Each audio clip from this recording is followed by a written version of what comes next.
Hey folks, Mr. Tolly here. I'm going to take you through loading a few rounds of 45 Colt. So, some of the equipment that you need. You need a set of dies. This is a set of Lee. It's the deluxe pistol die set. So it's got 4 dies. Yes, I only paid 30 bucks for it.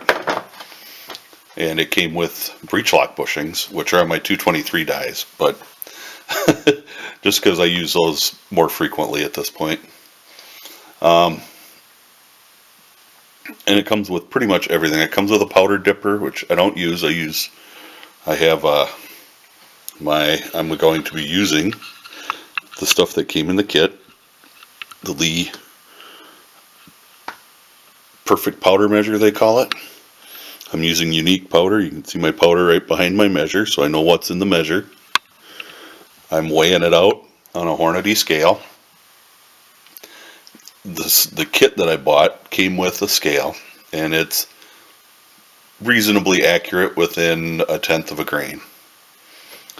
This scale is more accurate, and it just balances out faster. It's just a lot nicer scale to use. And I picked that up for 30 bucks too, so I wasn't complaining.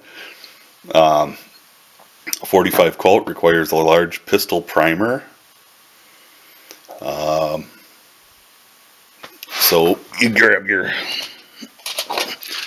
primers. Usually come, you can buy them like this, or you can buy them in a brick of 1,000. So I'm going to be using, these aren't the ones I'm using some Federal 150 primers for this. And really that's the beginnings here. I'm going to do all my priming and everything right on my press. I am starting, you'll need brass, and finding 45 Colt brass once fired or anything has been pretty difficult for me. So this, I have a brand new brass. I'm not going to run it through the sizing die first, because it shouldn't need to be sized, honestly. But your die set comes with the 4 die set. There's a 3 and a 4 die set. The deluxe set comes with all 4 dies. So I have your, let's take them out quick. Resize and deep prime. You can see the primer pin on the bottom there.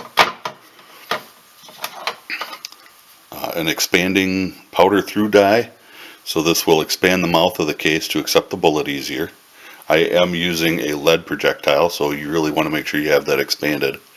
And you can put a powder measure in here, or stick your funnel in there and just dump your powder right through there into your case. I'm not doing it that way today.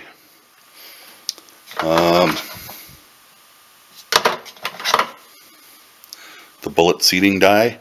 I have to look inside to make sure that this is the seating die.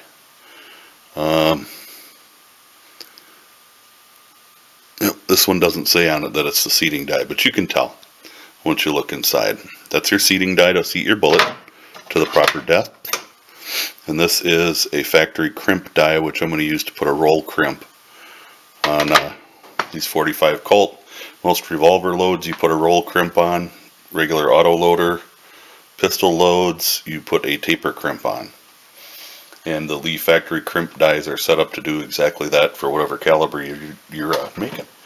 So let's move the camera a bit, and we'll get set up and we'll run a few. Alrighty, now these dies should pretty much be set from the last time I loaded 45 Colt. So we'll just kind of wing it. I'm not going to show how to set the dies, just kind of how the process goes. The shell holder also comes with the Lee die set, so you don't have to buy extra parts for that. And if you can't tell, I do like my Lee equipment. Since it's not primed yet, I need to put the primer arm in the press, which just sets in there and it pivots on a pin. The primer dispenser, the white one is the large, for large pistol primers. And when I'm priming, I'm also going to expand the case mount.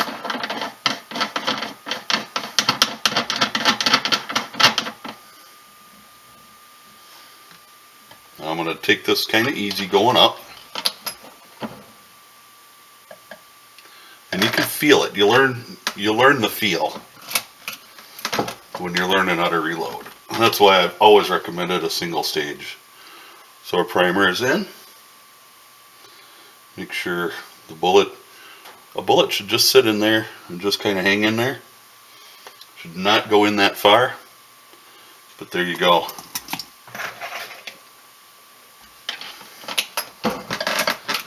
So we are set.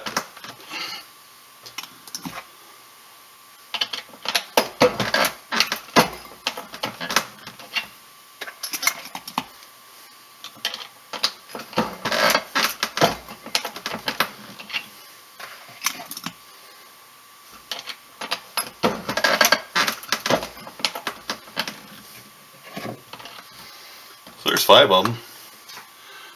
Pretty quick, pretty painless. I'm done now with this die, so we're going to take it out.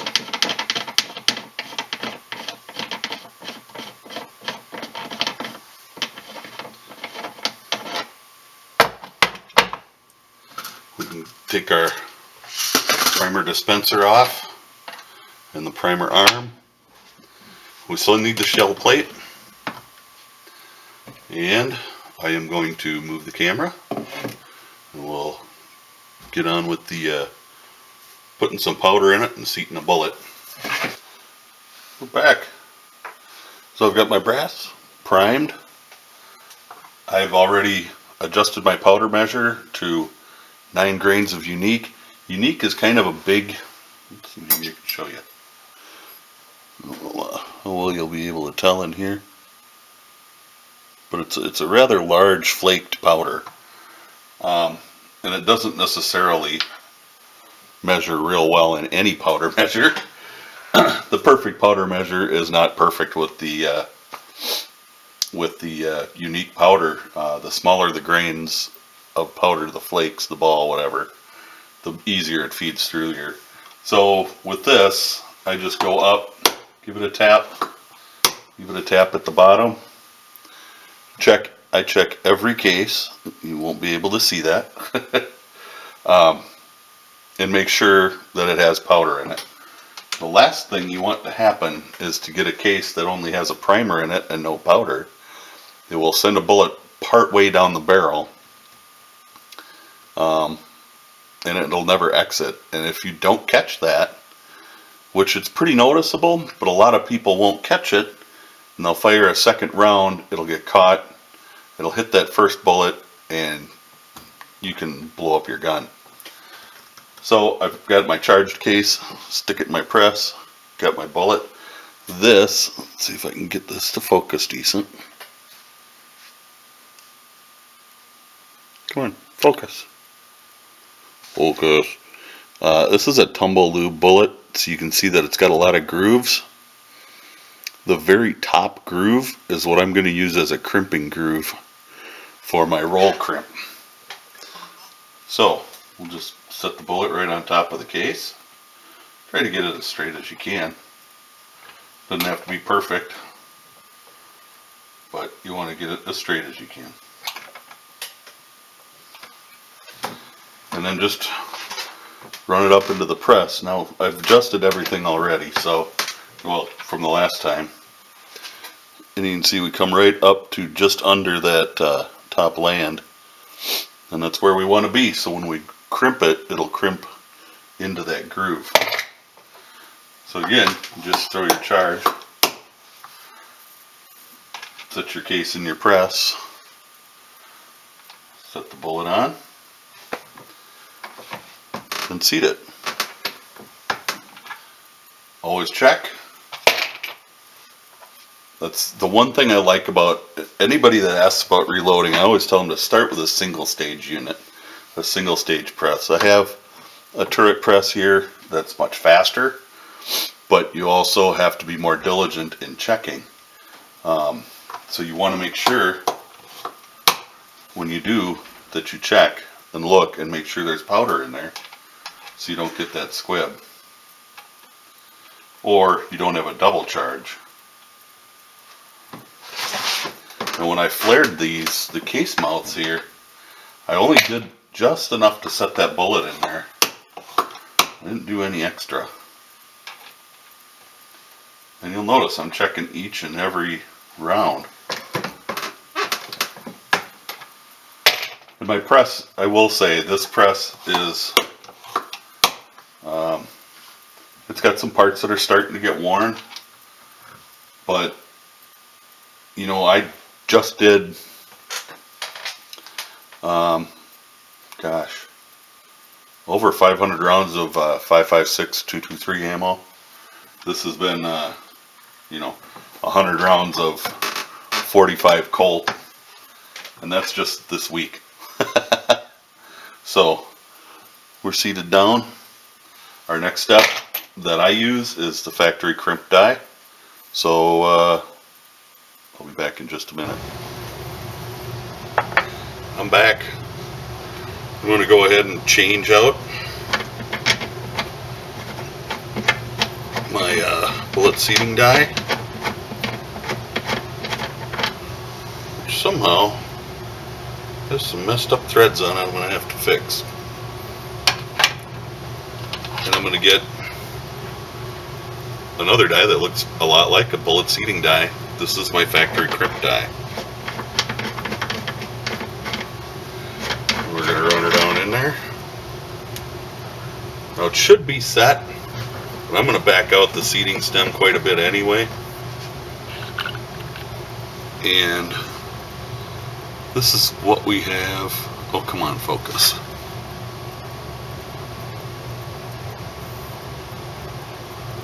That's what we have right now. Not crimped at all. We're going to run her in here. Now I'm going to run it in. I'm going to run my seating stem, or my crimp stem, down until it touches the bullet. And I'm going to go about a quarter of a turn. And we're going to press her down. We're going to check it until we get the crimp that we want.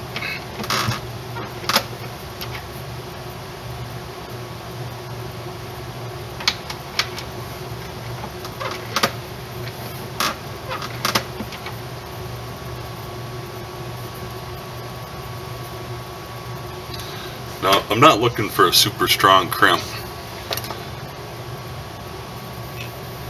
So you can see it's just rolled a little bit. I don't want to roll it a lot. Now, a hard crimp is going to be rolled a lot more, but this doesn't have a, you know, the groove that I'm using for a crimp groove is not real deep. So I'm not going to, it doesn't take a whole big fat roll crimp, just a little bit. And that's mostly just to hold it from bullet setback. For some reason revolvers have a tendency to do that. And I haven't looked into the reasoning behind that, but I have seen it happen. So let's do a couple more.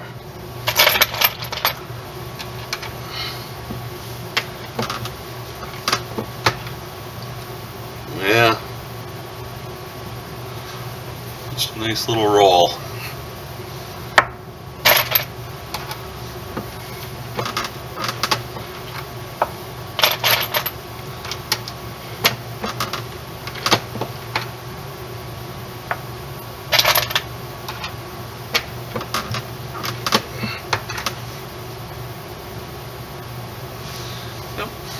That's the last one that I'm going to show you.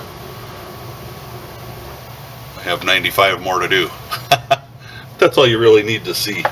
Pop's Quest was did the video today on should I start reloading. Well, he did it a while. I'm slow about getting to him. I watched it today. We'll put her that way. And I just wanted to show you some numbers real quick, if it'll show up. So my powder at 9 grains of unique powder, the bottle that I got here anyway, was a pound of powder, and it was $18.99, 19 bucks. And there was no shipping on there or anything. I bought it locally, so that was what it was. Turns out to 17 cents per round. Yep. Next is the 200 grain lead semi-wad cutter bullet. Now this is a little harder to figure out because I bought the lead and casted the bullet in my own mold. And it comes out to about 4 cents a round after you figure out the poundage, the cost per pound, and it gets a little crazy. But that's what it cost me. About 4 cents per round. You know, with the lighter bullet, it's less yet. I think my 9mm 125 grain bullets cost me right around 3 cents a round. The primers, I estimated, I think 35 cents or $35 a box. I don't remember now. Anyway, they worked out to 4 cents a primer. Buy them in 1,000-pound or 1,000 primer bricks, and it keeps your costs down. I just actually picked up primers at $20 per 1,000. That was a pretty good price. The last thing is the brass. I bought new brass, and it came out to 25 cents a round. So I wind up with 50 cents a round to reload my own ammo, and down on the bottom there is what I would pay. 35 bucks is locally about what I can get 45 Colt ammo for.